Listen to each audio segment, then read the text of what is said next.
A paz, meus amados irmãos. Então vamos lá para mais uma lição, essa lição 13, que fala sobre a intimidade com a palavra.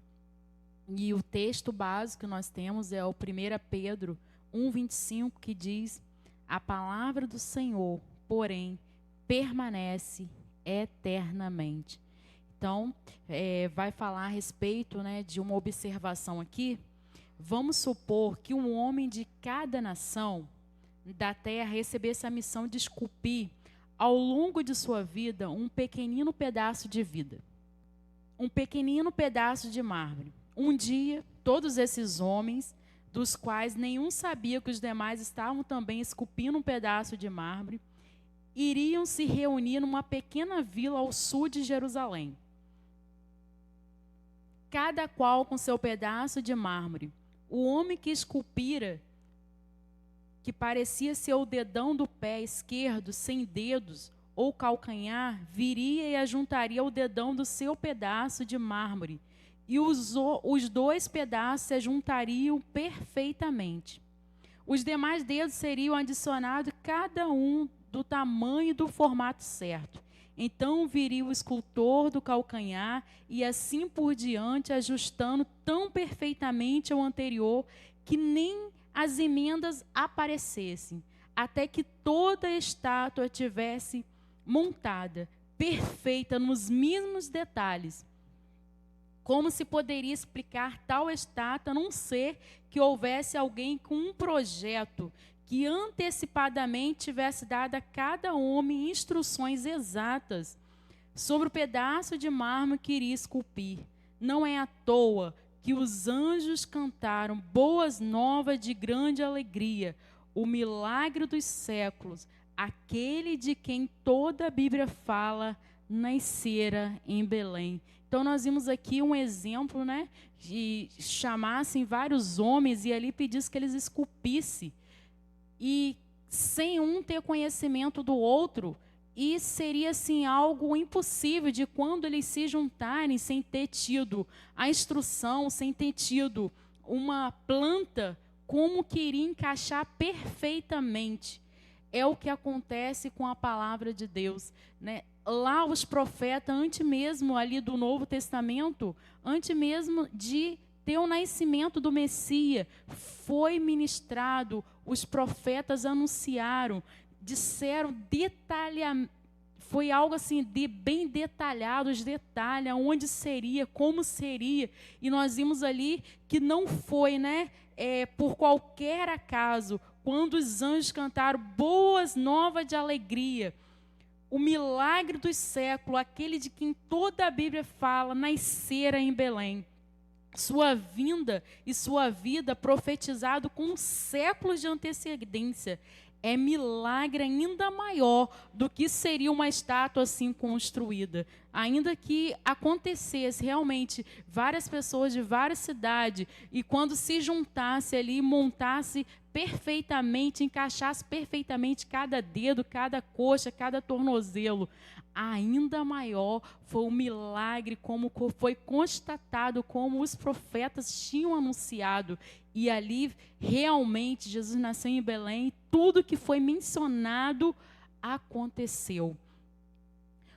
Lembre-se, a palavra de Deus é o alicerce de todo o nosso conhecimento de Deus e do seu plano para a humanidade. Então, é através da palavra de Deus que nós entendemos e compreendemos o plano de Deus para as nossas vidas e para toda a humanidade. Descobrimos nas páginas da Bíblia o propósito central de Deus, que era qual? Preparar o caminho para a vinda do Redentor do mundo, Jesus Cristo. Embora a Bíblia seja uma verdadeira biblioteca, é também o livro.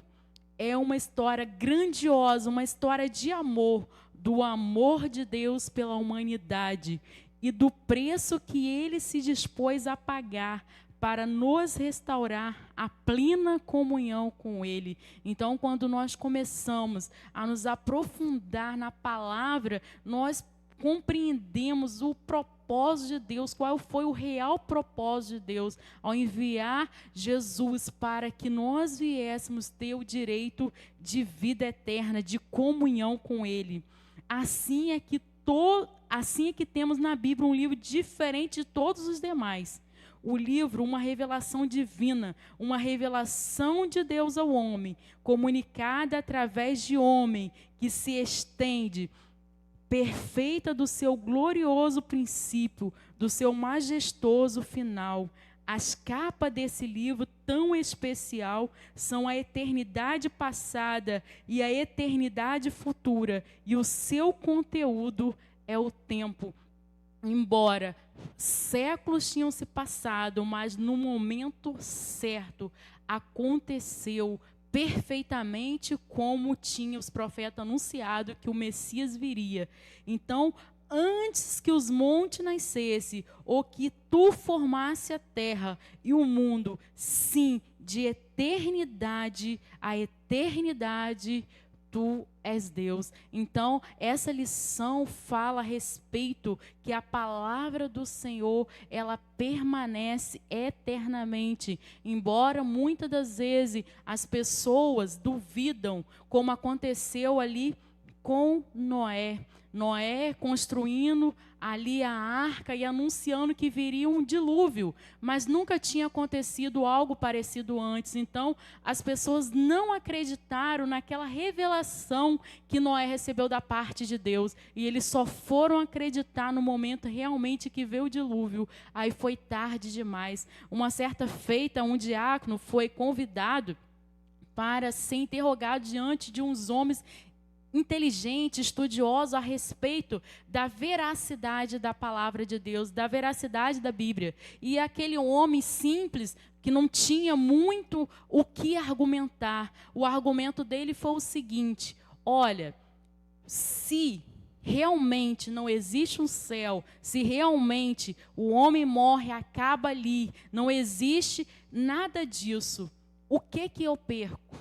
E aqueles homens ficaram olhando para ele. Ele disse: agora, se realmente eu sei, eu creio que a Bíblia é verdadeira, se realmente Jesus vai voltar para buscar a tua igreja, que existe o inferno, que é o homem determinado, vinha somente uma vez e após isso o juízo, o que vocês perdem? E naquele momento, aqueles homens de grande entendimento, de grande cultura, eles se prostraram e reconheceram o Senhor Jesus.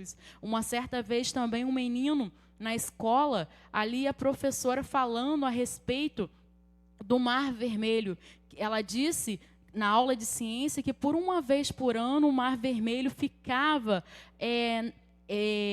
na altura da canela. E aquele menino, usado pelo Espírito Santo, que acreditava na palavra de Deus, ele disse: professora, então eu consigo ver muito maior o poder de Deus, porque com a água na canela ter matado os cavaleiros, os cavalos de Faraó, então eu consigo ver muito maior a grandeza e o poder de Deus. Então, a palavra de Deus, ela se estende de geração em geração, mas nós precisamos de fé para acreditar, porque realmente a palavra diz que não é discernido, o homem natural não consegue discernir as coisas espirituais. Então, se nós formos falar vários milagres, como se a pessoa não tiver fé, vai acreditar que realmente um homem foi engolido por um grande peixe e foi cuspido. Então, assim, como que vão acreditar que ao jogar um morto no mesmo sepultamento de Eliseu, ali ao ter encontrado com os ossos de Eliseu, aquele morto ressuscitou? Então, realmente é algo que é necessário crer, é necessário ter fé para acreditar, mas nós sabemos que a palavra do Senhor ela é verdadeira, e quanto mais os pesquisadores, os estudiosos encontram. Uns tempos atrás, encontraram uma cabeça de um gigante e eles acreditam que era do Golias. Então, tempos em tempo, vão encontrando, vão vendo a veracidade que a palavra de Deus ela é eterna e verdadeira. E nós iremos continuar nesse estudo com o nosso irmão Douglas, que irá estar dando prosseguimento a esse estudo. Que os irmãos continuem aí com Deus. Olá, meu irmão, minha irmã. Que bom ter você conosco nesse dia, para que possamos juntos aprender mais e mais da palavra do Senhor. É uma grande bênção ter a oportunidade de estar juntamente com você nesse dia, compartilhando dessa palavra abençoada. E dando prosseguimento à lição 13, de um tema muito abençoado que nos fala sobre a intimidade com a palavra, eu vou participar com a vocês, nesse dia, algumas bases da autoridade da palavra do Senhor e, por que não dizer, da Bíblia, a qual tem sido referência para com as nossas vidas, a qual nós temos tido a oportunidade de ser alimentado com o Senhor. Nela nós temos encontrado coragem, nós temos encontrado graça, nós temos enchido o nosso coração da expectativa do céu, porque somente algo revelador e transformador, como a palavra do Senhor, pode produzir vida em tempos tão difíceis a qual nós temos passado. As bases da autoridade da Bíblia. A investigação do caráter da Bíblia se constituiu num esforço no sentido de descobrir a verdadeira base da autoridade. As escrituras no Antigo e no Novo Testamento formam cânon, devido ao fato de que estas são palavras ou oráculos autorizados. A expressão autorizada sugere que a Bíblia, em todas as suas partes, é a voz de Deus falando ao homem. Sua autoridade é inerente, sendo como é nada menos do que um dito imperial. Assim diz o Senhor. O mundo moderno, que se encontra vacilante entre a influência desmoralizadora dos ideais satânicos e das filosofias do homem sem Deus, não aprecia nem respeita a Bíblia. Podemos dizer, porém, que até mesmo esse manifesto desrespeito que o mundo tem para com a Bíblia se constitui, de algum modo, numa prova de caráter sobrenatural da mesma. Positivamente analisando, é uma prova da autoridade de Deus. Eu gostaria de convidar você, meu irmão, para que nós possamos juntos, nós estamos numa escola dominical, então é muito importante que você esteja sempre com a sua Bíblia em mãos. Então eu gostaria de convidar a você para que nós possamos fazer a leitura no Novo Testamento, no livro de 2 Timóteo, no capítulo 3, no versículo 16. É uma grande referência para nós acerca da autoridade da palavra de Deus manifesta a mim e a você através da Bíblia, que diz assim: toda a Escritura é inspirada por Deus e útil para o ensino, para a repreensão, para a correção, para a educação na justiça.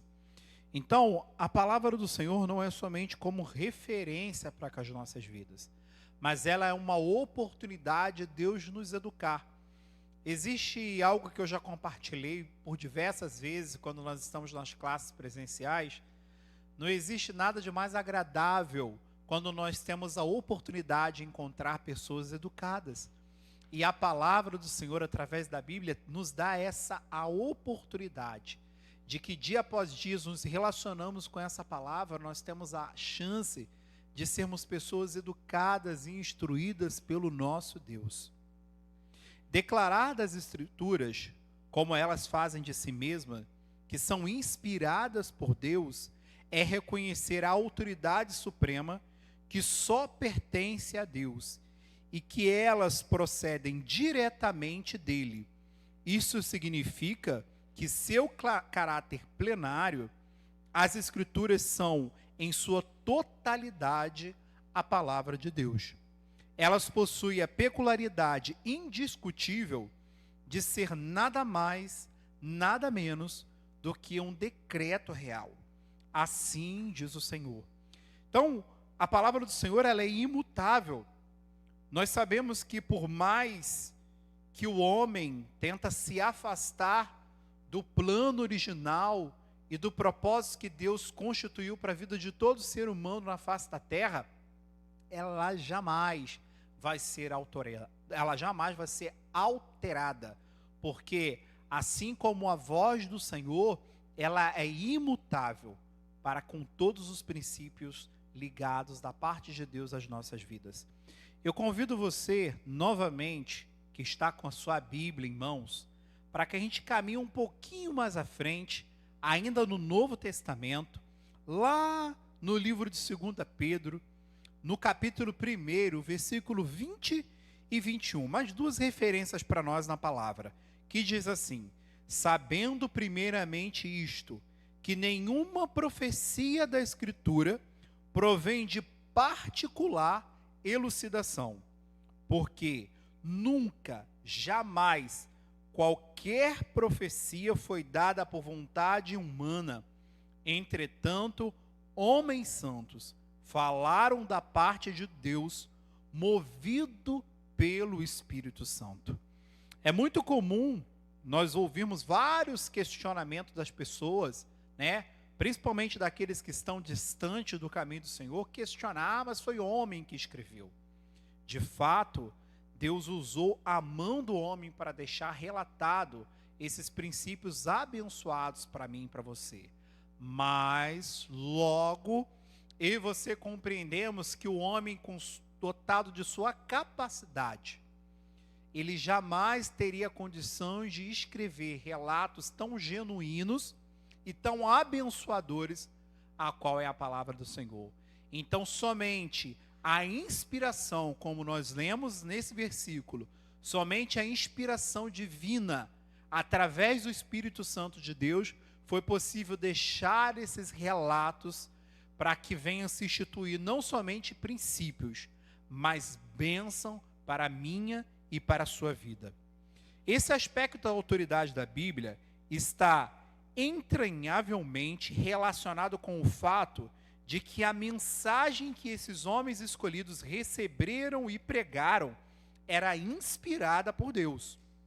A contribuição específica que isso dá ao estudo da autoridade bíblica é que garante, como temos demonstrado, que a participação humana na autoria da Bíblia não produz nenhuma imperfeição no valor infinito, nem a excelência da mensagem divina. As Escrituras são inerentes acima de Deus, acima de tudo, porque procedem de Deus. Não existe contestação a esse fato.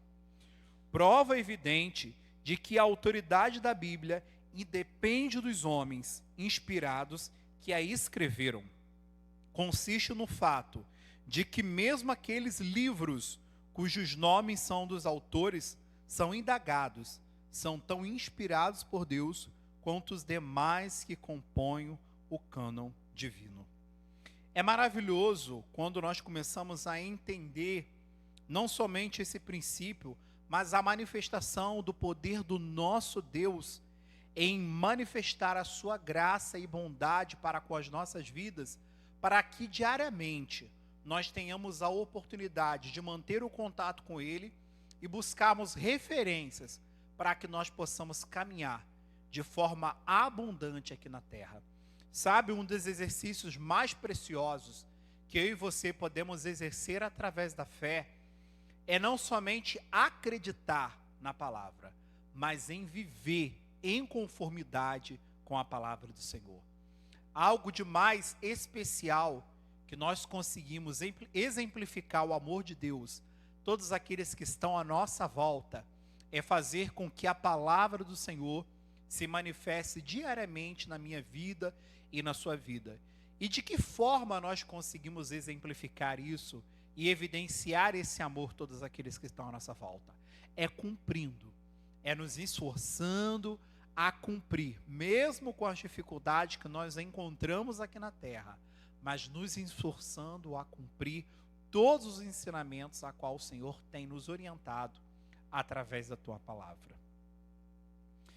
A palavra do Senhor, no livro de Lucas, eu convido você a novamente, amados, no Novo Testamento, livro de Lucas, no capítulo 24, lá no finalzinho, no versículo 44, nós temos um relato que próprio Jesus deixou de instrução aos seus discípulos aqui na terra. Olha o que diz a palavra do Senhor. A seguir, Jesus lhe disse: são estas as palavras que vos falei, estando ainda convosco. Importa-se cumprir-se tudo o que de mim está escrito na lei, de Moisés, nos profetas e nos salmos.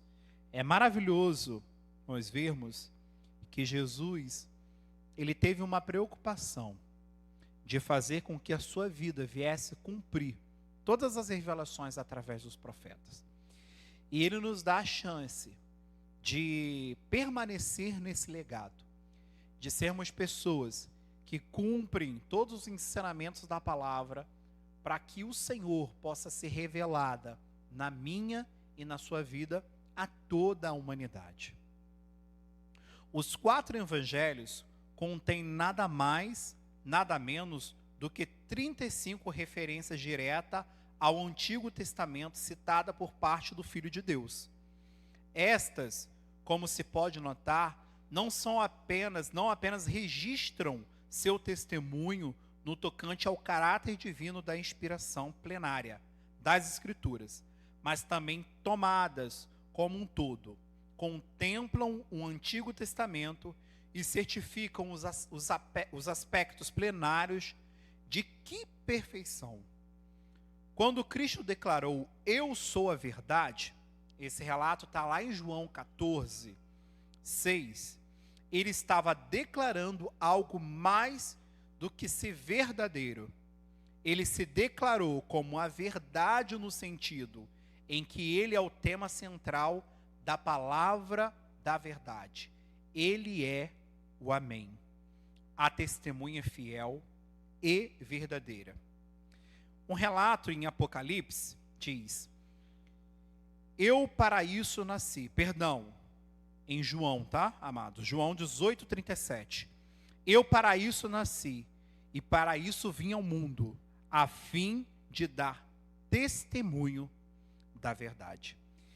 Então, de forma breve e resumida, eu e você vimos nessa lição alguns aspectos, bases da autoridade da palavra do Senhor relatada na Bíblia. Então nós encontramos nesse dia motivos o suficiente para que nós possamos crescer no relacionamento com a palavra do Senhor. E eu convido você, meu amado e minha amada irmã, que nesse dia se dispôs a ouvir um pouquinho mais da palavra do Senhor, a dar continuidade na busca, no entendimento e no entrosamento de quem é Jesus, de quem é o nosso Deus e de como nós podemos cumprir todos os ensinamentos que Ele tem nos instruído. E assim como nós lemos no início do versículo, nós temos a oportunidade de sermos educados pela palavra do Senhor. Então não perca mais tempo. Eu desafio você a buscar o entendimento da palavra, mas te encorajo a que diariamente você possa seguir no caminho da continuidade do conhecimento de Jesus através da tua palavra. Um forte abraço e que Deus te abençoe abundantemente.